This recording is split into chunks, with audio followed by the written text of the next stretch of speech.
Hello friends, welcome back my channel. आज हम लेकर आए हैं आपके लिए जो कारक का चैप्टर चल रहा था उसमें दूसरा भाग है द्वितीय विभक्ति का। तो आज हम पढ़ेंगे द्वितीय विभक्ति। प्रथमा विभक्ति हम पढ़ चुके हैं और उस प्रथमा विभक्ति में क्या होता है? कर्ता, कर्ता कारक। आज है कर्म कारक। अब कर्म क्या है वो देखते हैं कि कर्म क्या होता है। कर्म होता है कर्तुरीप्सितमम कर्म, यानी कर्ता अपनी क्रिया के लिए जिसे सर्वाधिक चाहता है उसे कर्म कहते हैं। कर्तुरीप्सितम कर्म, कर्ता अपनी क्रिया के लिए जिसे सबसे ज़्यादा चाहता है वह क्या होता है? कर्म होता है। कर्मणि द्वितीया, इस कर्म में द्वितीय विभक्ति होती है। देखिए, कर्मणि द्वितीय, कर्म के युग में द्वितीय विभक्ति होती है। जैसे राम है फलम खाती, राम फल खाता है। तो यहाँ पर देखिए क्या हुआ, जैसे कर्ता क्या हुआ? राम हुआ, फल क्या हुआ? कर्म हुआ, और खाता है यानी क्रिया है। तो यहाँ पर सबसे ज़्यादा इसकी क्या कर रहा है? वो फल की इच्छा क्या कर रहा है? खाने की। तो सबसे ज़्यादा किसे चाह रहा है? फल को। तो फल क्या हुआ? कर्म हुआ। ठीक है, तो यहाँ पर होगा राम फलम। फलम में मतलब जिसको सबसे ज़्यादा चाह रहा है वह है कर्म, और कर्म में क्या होगी? द्वितीया, तो होगी राम है फलम खादति। ठीक है, अब दूसरा सूत्र है यहाँ पर उप अनु अधि आंग। यदि वस धातु के पूर्व में ये सभी उपसर्ग हो तो कर्म में द्वितीया का प्रयोग होता है। देखिए, उप अनु अधि आंग, ये क्या है? उपसर्ग है। उपसर्ग कहाँ लगते हैं? शब्द के पहले लगते हैं। पीछे लगने वाले प्रत्यय होते हैं। तो पहले क्या लगते हैं? उपसर्ग। तो ये चारों उपसर्ग हैं। उप अनु अधि आंग, ये उपसर्ग हैं। यदि ये चारों उपसर्ग वस धातु के पूर्व में आए तो वहाँ पर क्या होगा? वहाँ पर क्या होगा? वस धातु के पूर्व में आए तो वहाँ पर द्वितीय विभक्ति का प्रयोग होगा। ठीक है, तो देखिए जैसे मैं जयपुर रहता हूँ, यानी कि मैं जयपुर में रहता हूँ, तो क्या होगा? इसका सीधा सा अगर बनाएंगे हम संस्कृत तो होगा अहम जयपुरे वसामि।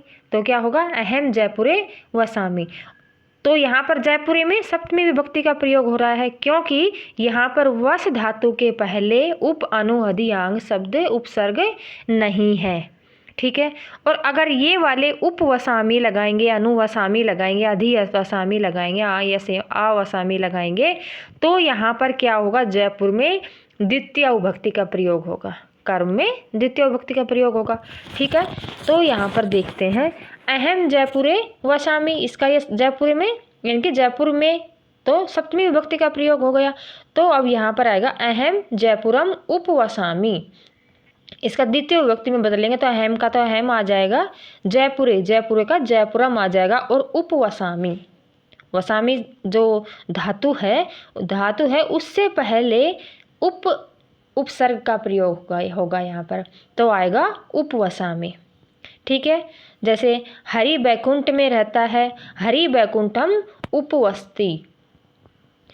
सीधी सी बात है। देखिए, अगर वस धातु से पहले उप अनु अधि आंग यदि उपसर्ग हो तो क्या होगा?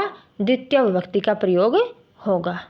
ठीक है, और यदि तो वहाँ पर अगर द्वितीय विभक्ति का प्रयोग हम कर्म में करते हैं तो वहाँ पर उसका अर्थ में कोई परिवर्तन नहीं होता है, अर्थ पर उसका कोई प्रभाव नहीं पड़ेगा। जैसे हरि बैकुंठम, अभी बस समझाया आपको, हरि बैकुंठम उपवसति, इनकी हरि बैकुंठ में रहता है। ठीक है, आया समझ में? जहाँ तक अगर आपको अच्छे लगे वीडियो, आपको अगर अच्छी लगे तो वीडियो को लाइक करना और चैनल को सब्सक्राइब ज़रूर कर लेना। ठीक है, ताकि आने वाली जो ये सारी 7 विभक्तियों का हम वीडियो अपलोड करेंगे तो उनका नोटिफिकेशन आपको मिल जाएगा। अब नंबर 3 नियम है इसमें अधि सिंह स्थासाम कर्म, इनकी सिंह मतलब शयन करना, इसमें ही है ये जो सूत्र है, इसी में अधि सिंह स्थासाम कर्म। सिंह स्था मतलब ठहरना, आस स्था शाम, तो था में से आ लिया, शाम आस मतलब बैठना। इन धातुओं के पहले यदि अधि उपसर्ग हो तो वहाँ द्वितीय विभक्ति होगी, और यदि अधि उपसर्ग नहीं है तो सप्तमी विभक्ति का प्रयोग किया जाएगा।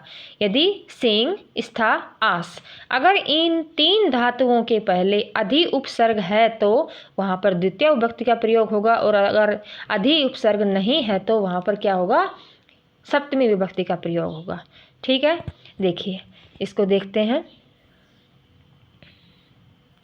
हरि बैकुंठ में सोते हैं, हरि बैकुंठम अधिसेते, हरि बैकुंठम अधिसेते। तो अब यहाँ पर अधि अगर सेते, अगर हरि बैकुंठ में सोते हैं, इसका हम हरि बैकुंठे सेते लगाते, सेते के पहले मतलब जो ये सोना है सिंह धातु है, इसका रूप चलाते हैं तो वहाँ यही बनता है सेते। तो अगर इसके पहले हम अधि उपसर्ग नहीं लगाते हैं तो बैकुंठम में सप्तमी विभक्ति का प्रयोग किया जाएगा।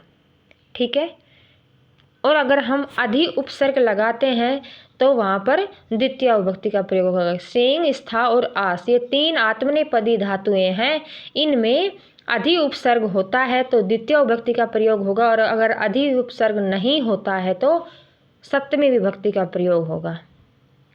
ठीक है, जैसे बालक पलंग पर सोता है, बालक पलंग पर कहाँ सो रहा है, पलंग पर सो रहा है, तो बालक है पर्यंकम अधिशेते है, बालक है पर्यंकम अधिशेते है। ठीक है, जैसे मुनि शिला पर सोते हैं तो मुनि ही शिलाम अधिशेते। ठीक है, वो कहाँ पर सो रहा है, शिला पर, तो शिला में, तो मुनि ही शिलाम अधिशेते। ठीक है, जैसे शिष्य आसन पर बैठता है, शिष्य है आसनम अधितिष्ठति, शिष्य है आसनम अधितिष्ठति। हरि बैकुंठ में बैठते हैं, हरि बैकुंठम अध्यास्ते, तो यहाँ पर इसके कर्म में क्या होगा, द्वितीय विभक्ति का प्रयोग होगा। नियम नंबर 4 है अकथितम च, ये जो अकथितम च ये सूत्र है, इसमें जो 16 धातुएं हैं, इनमें दुहु याचपच, दंड रुद्रप्रच, ची ब्रूशास, जी मथमुष निहरी कृष वह, ये सभी द्विकर्मिक धातु हैं। क्या है, द्विकर्मक धातुएं हैं। दुहु मतलब दुहना, याच मतलब मांगना, पच मतलब पचना, दंड मतलब दंड देना, रुद्र मतलब रोकना, प्रच मतलब पूछना, ची मतलब चुनना, ब्रू मतलब बोलना, ये सास का हम लिखना भूल गए हैं, जी मतलब जीतना, मथ मतलब मथना, मुस मतलब चुराना, नी मतलब ले जाना, हिरी मतलब हरना, कृष मतलब खींचना, वह मतलब ढोना। इन सभी द्विकर्मक धातुओं के योग में द्वितीय विभक्ति का प्रयोग होता है। जैसे माता तांडुलान ओदनम पचती, माता बच्चों के लिए क्या चावल पकाती है, भात पकाती है, तो माता तांडुलानम ओदनम पचती। ग्वालह धेनुम दुग्धम दोग्धी, हरि ही बलि वसुधाम याचते, तो यहाँ पर दुहु धातु हो गई, याच धातु हो गई, पच धातु हो गई, दंड में राजा चोरम सतम दंडयति, रुद्र रोकना, तो यहाँ पर देखिए रुद्र मतलब रोकना होता है, तो राजा शत्रुन दुर्ग रुणद्धि, प्रच मतलब पूछना, गुरु शिष्यम प्रश्नम प्रचते, मथ मतलब मथना, विष्णु क्षीर निधिम सुधा मथनाति। ठीक है, यहाँ पर ये हो गया। अब हम यहाँ पर देखते हैं, ये 16 धातुएं हो गई, कौन कौन सी, दुहु याच पच, इनको याद भी करने का सरल सा तरीका है, दुहु याच पच दंड रुद्रप्रच, दुहु याच पच दंड रुद्रप्रच, ची ब्रूशास, जी मथ मुसनी हिरिकृष वह। ठीक है, इन सभी 16, ये 16 अगर इसमें अगर प्रश्न पूछेंगे तो कैसे पूछेंगे, देखो दुहु याच पच और पठ 4 ऑप्शन दे दिए और उसमें पूछ ले कि इसमें द्विकर्मक धातु नहीं है। ये सी टेट में, MP टेट में, इनमें सभी में पूछा जाता है, इसीलिए बोल रही हूँ कि अगर द्वियाचपच और पठ धातु दे दिया और प्रश्न पूछ ले कि इनमें से कौन सी द्विकर्मक धातु नहीं है, तो हम क्या करेंगे, द्वियाचपच। तो अगर हमारे ये 16 द्विकर्मक धातु ये याद होंगी तो हम पठ धातु को ऑप्शन को सही कर देंगे, क्योंकि वहाँ पर पठ धातु द्विकर्मक धातु नहीं है। ठीक है, तो इस तरीके से यहाँ पर प्रश्न पूछा जाएगा। तो इनको सरल सा तरीका बताया कि दुहु याचपत दंड रुद्रप्रत ची ब्रू ची मथ मुसनी हिरिक्रस्व है। इसको इजी सा तरीका है याद करने का। उदाहरण इसी तरीके से दिया आएंगे, जैसे राजा शत्रुन दुर्गहन रुणद्दी गुरुहु शिष्यम प्रश्नम प्रच्छति विष्णु क्षीरनिधिम सुधाम मथनाति। इस तरीके से प्रश्न। अब देखिए ये 5वां जो नियम है ये है बहुत ही इम्पोर्टेंट है सभी नियमों से। तो इसका देखते हैं। अभितय उभयतय दोनों ओर परितय सर्वतय, चारों ओर परितय मतलब चारों ओर, समया समीप, निक्सा निकट, और सर्वतय का मतलब होता है सभी ओर, चारों ओर बात एक ही है। निक्सा निकट, हा हाय, प्रति और, धिक धिक्कार, ऊपरी ऊपरी ऊपर ऊपर, अधो अधय नीचे नीचे, अध्य अधि अंदर अंदर, इन सभी के योग में द्वितीय विभक्ति का प्रयोग होता है। तो अगर हम इसको अब याद करेंगे तो कैसे करेंगे, अभितय परितय समया निक्सा हा प्रति उभयतय सर्वतय धिक ऊपरी ऊपरी अधो अधय अध्य अधि, इन सभी के योग में द्वितीय विभक्ति का प्रयोग होता है। ठीक है, तो देखिए अब इसका हम कैसे करेंगे, इसके उदाहरण कैसे करेंगे। ग्रामम अभितः वनम अस्ति विद्यालयम परितः वृक्षा सन्ति, यानी कि ग्रामम अभितः यानी कि गांव के दोनों ओर वन है। विद्यालयम विद्यालय के परितः मतलब होता है चारों ओर वृक्ष हैं। लंका समया सागर है अस्ति, यानी कि लंका समया समीप, लंका के समीप सागर है। हा कृष्ण भक्तम, यहाँ मतलब हाय कृष्ण भक्तम। छात्रः गुरुं प्रति शिरध्नाति, सह नगरम प्रति गच्छति, वह नगर की ओर जाता है। इस प्रकार से उभयतः नदी वृक्षाः सन्ति, नगरम सर्वतः प्राकारः अस्ति, धिक् कृष्णा भक्तम, ऊपरी ऊपरी लोकम हरिः, यानी कि ऊपर ऊपर लोक में हरि है। अधो अधः लोकः हरि, अधो अधः मतलब नीचे नीचे लोक के हरि है। इस प्रकार से इसके ये उदाहरण हो गए। इस प्रकार से इनको प्रयोग में किया जाएगा। और इसी प्रकार से अगर ये जैसे नगरम सर्वतः है ये वाला एक ऑप्शन दे देंगे, आपको एक सेंटेंस देंगे उसमें 4 ऑप्शन देंगे कि इसमें कौन सी विभक्ति का प्रयोग किया गया, तो सिर्फ हमें अभितय परितय समया निक्सा हा प्रति उभयतय सर्वतय धिक ऊपरी ऊपरी अधो अधे अध्य अधि, इन सभी शब्दों को देखते ही हमें द्वितीय विभक्ति का प्रयोग कर देना है। ठीक है, सबसे मेन बात इसमें यही है कि ये सेंटेंस इसमें भी बनाया हुआ एक वाक्य बनाया हुआ होगा और उसमें अगर हमें ये शब्द दिखे तो हम वहाँ पर द्वितीय विभक्ति का प्रयोग लगा देंगे। ठीक है, अगला देखते हैं।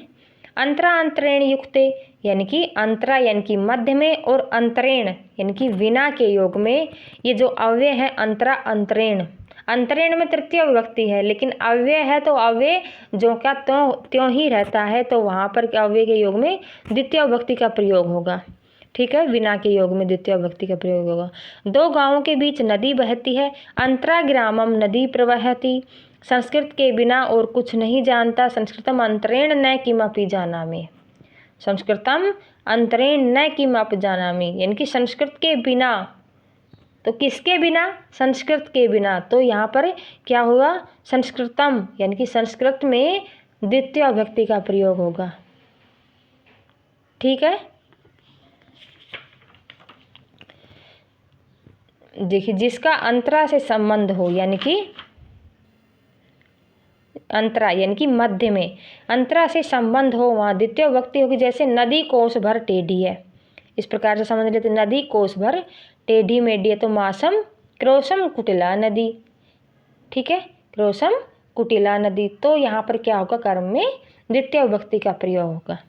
ठीक है, 7वां है कालाध्वनो अत्यंत संयोगे, काल यानी कि समय, अध्वन मार्ग या दूरी, अत्यंत संयोगी यानी कि निरंतरता, क्या है, निरंतरता। तो वहाँ पर क्या होगा, द्वितीय विभक्ति का प्रयोग है। जैसे क्रोशम कुटिला नदी मासम अधीते, क्रोशम कुटिला नदी नदी कोस भर टेढ़ी मेढ़ी है। तो यहाँ पर क्या है, एक दूरी, एक माप के करके बताया गया है। तो यहाँ पर क्या होगा, द्वितीय विभक्ति का प्रयोग होगा। ठीक है। मासम अधीते यानी कि यहाँ पर समय, मासम यानी कि मास यानी कि महीना, तो यहाँ पर क्या होगा, समय। तो यहाँ पर द्वितीय विभक्ति का प्रयोग होगा। ठीक है। तो अगर आपको ये वीडियो अच्छी लगी हो तो वीडियो को लाइक कर देना और चैनल को ज़रूर सब्सक्राइब कर देना। ठीक है। Bye, thank you.